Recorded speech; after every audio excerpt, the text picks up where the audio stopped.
محتاج نظر ہے حال میرا سرکار توجہ فرمائے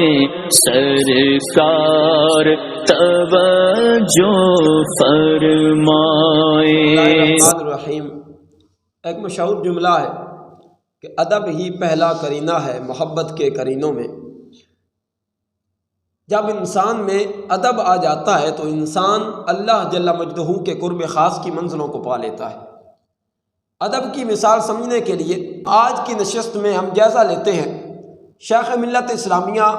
شیخ الاسلام والمسلمین حضرت خواجہ محمد قمر الدین سیالوی رحمۃ اللہ علیہ آپ کی حیات مبارکہ کا اور آپ کی سیرت مبارکہ کے ایک پہلو سے ادب کی مثال سمجھنے کی کوشش کرتے ہیں۔ آپ کے شاگرد خاص حضرت علامہ مولانا محمد عزیز احمد صاحب سیالوی دامت برکاتہم العالیہ وہ بیان کرتے ہیں کہ حضور شیخ الاسلام کی ظاہری حیات مبارکہ میں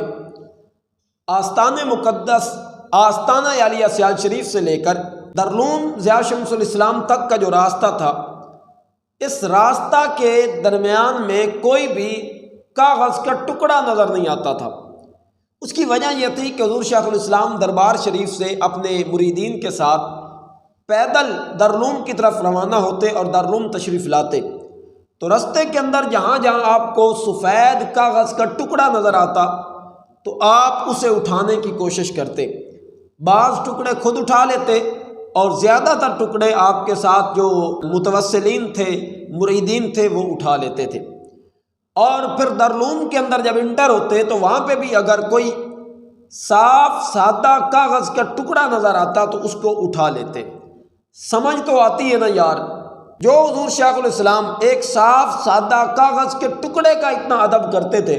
وہ ایک دینی کتاب کا کتنا ادب کرتے ہوں گے۔ اور جملہ دینی کتب کی رہنما کتاب اللہ یعنی قرآن مجید کا وہ کتنا ادب و احترام کرتے ہوں گے۔ قمر منور میں لکھا ہے کہ آپ کا ایک دفعہ جنگ آنا ہوا، ایک صاحب کے یہاں رات کو قیام کرنا تھا، تو اس صاحب نے اپنے کمرے کو خوبصورت بنایا، سجایا، سجاوٹ کی تاکہ شیخ ملت اسلامیہ یہاں پہ رات کو آرام فرما ہوں گے۔ حضور شیخ ملت اسلامیہ جب اس کمرے میں داخل ہوئے تو رات کو سونے کا سوچا تو آپ کی نظر پڑی کہ اس کمرے کے اندر قرآن مقدس پڑا ہے، تو آپ نے فرمایا کہ جس کمرے کے اندر رب لم یزل کی عظیم کتاب تشریف فرما ہو اس کمرے میں قمر الدین رات کو نہیں سوئے گا۔ اس نے عرض کی حضور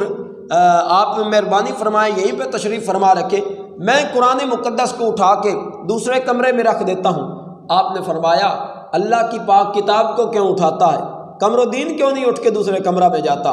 رب کی پاک کلام اسی کمرے میں ہی تشریف فرما رکھے، میں دوسرے کمرے میں آرام فرما لوں گا۔ تو اس وقت آپ اٹھے اور دوسرے کمرے میں آپ نے رات کو قیام کیا، اور آپ نے یہ گوارا نہ کیا کہ جس کمرے کے اندر رب کا قرآن تشریف فرما اس کمرے میں میں رات کو آرام کروں، اور نہ یہ پسند فرمایا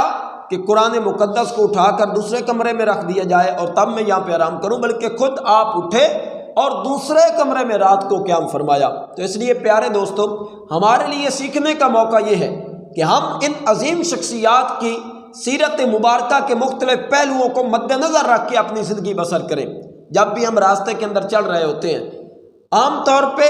ہر کاغذ کے ٹکڑے کا ادب کریں، چونکہ یہ تعلیم حاصل کرنے کا ایک آلہ ہے، اس پہ علم کو قید کیا جاتا ہے، اور خاص طور پہ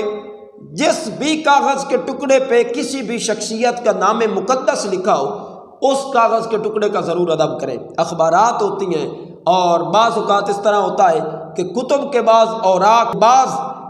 لوگوں کی غفلت کے سبب روڈوں پہ معاذ اللہ تشریف فرما ہوتے ہیں، تو اس لیے ان کو اٹھا کے کسی عظیم جگہ پہ رکھیے گا تاکہ اسی کے سبب اللہ تعالیٰ ہم سب پہ اپنا خاص فضل و کرم فرمائے۔ جب قرآن مقدس کی بات آ جائے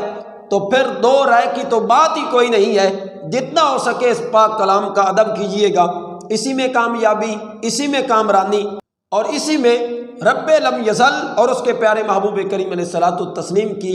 رضائے مبارکہ کا راز پوشیدہ ہے۔